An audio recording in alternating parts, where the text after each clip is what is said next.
This is Dave again from cheapwinefinder.com and another companion podcast, which is what I do over and over and over again. And because that's what we do on the website, we do wine reviews, and we're doing it again. And this one is from Italy. It's a Pinot Grigio.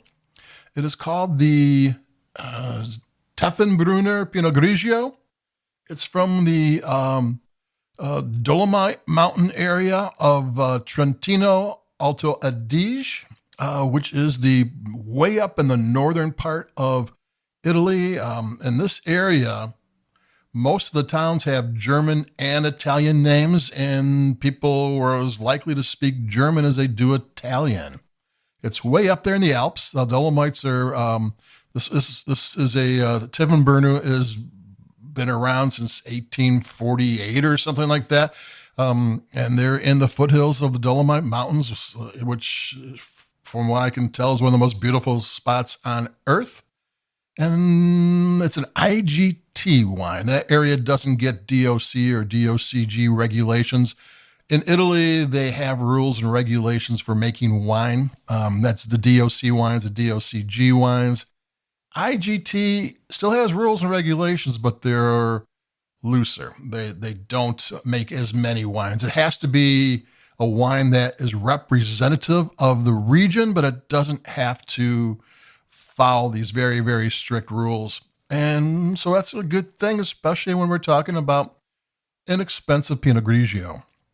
And this is a bottle I found on sale for $11.99, which reminded me of something. I had a conversation with someone who has family in Italy. I think their parents came from Italy, and they visit Rome on a regular basis. And they're saying that people in Italy don't spend more than $10 for a bottle of wine unless it's a really, really, really, special occasion. That, because when they have a meal and they're cooking, basically it's farm to market. They go to the market every day and cook up a meal. They're having a wine that's like €2 or €3 or whatever. And this $11.99 Pinot Grigio, if it's $12 in Chicago, it's probably $9, $8 in Italy. So that's kind of falls in place with that. And that's kind of cool.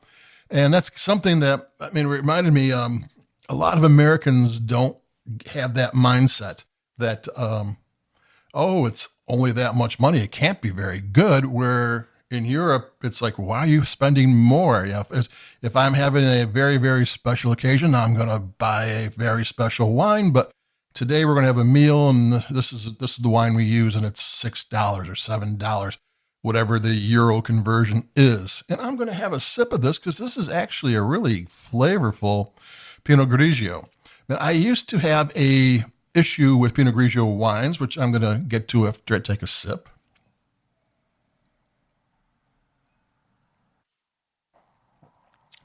I'm much more sensitive to acidity in wine than I am to alcohol in wine.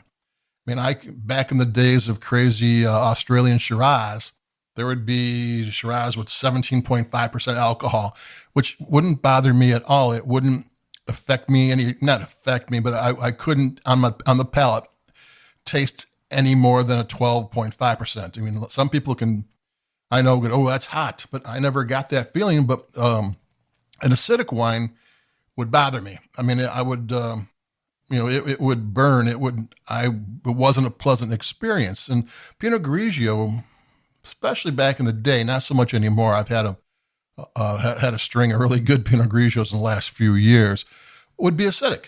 And it would be like, not for me. And so, but nowadays, they're not so much. They have this balanced acidity. And I don't know if my palate's changed or they changed. But somehow we both have come together, and I actually like Pinot Grigio now.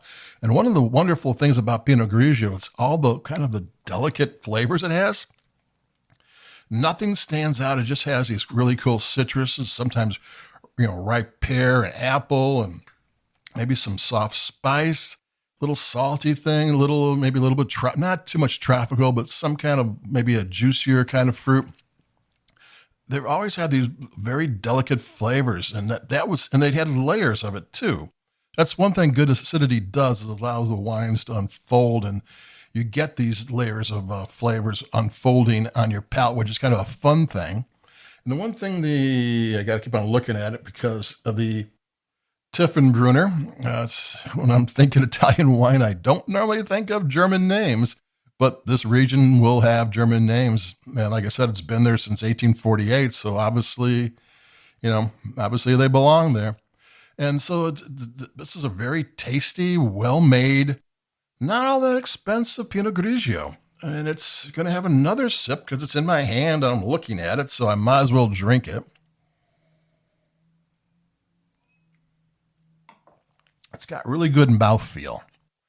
It kind of engages your palate, which for inexpensive wine is a really nice thing. Where they, sometimes they taste great, and sometimes they do this right, sometimes they do that right. This one has like a few things going. It's got the acidity is balanced. It's got the mouthfeel is happening. It's got the flavors going on. So it's a wine that kind of has its act together. And it's kind of funny. I think I'm backwards. I drink more white wine in winter than I do in the summer. It's too hot to drink red wine. Well, no, if it's 95 degrees outside, I'm in the air conditioning. I can drink anything I want in air conditioning. In the wintertime, sometimes clean and crisp kind of matches what's going on outside. So that's not a bad thing. So here we go. The Tiefenbrunner Pinot Grigio from I'm going to pronounce what area it is because it is the Vigneti Delle Dolomiti IGT area, the foothills of the Dolomites. It's not Alto Adige. Alto Adige is where the expensive ones come from. They have very good Pinot Grigio from Alto Adige, but that doesn't mean that other areas don't also have very good Pinot Grigios too. I mean, sometimes the best ones out of there come in the $25 range. Is a very famous one.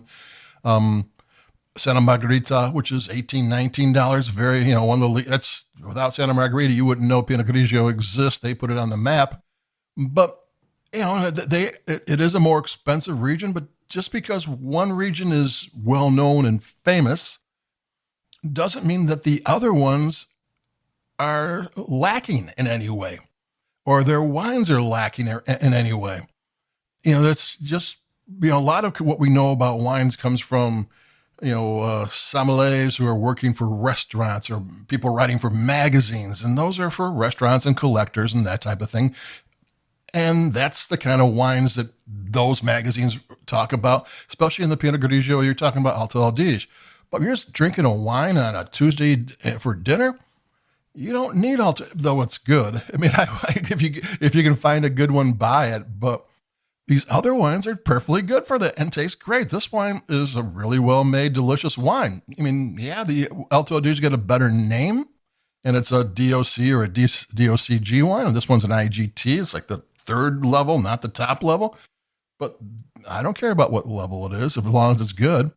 And it is really good. So keep that in mind when you're looking for Pinot Grigio. I like Pinot Grigio where I didn't used to. The acidity is great on this thing. It tastes delicious. It's well made.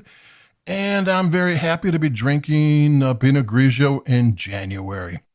So that's it for me. We'll have more wines coming up, probably more white wines because it's winter and I'm backwards. But what are you going to do?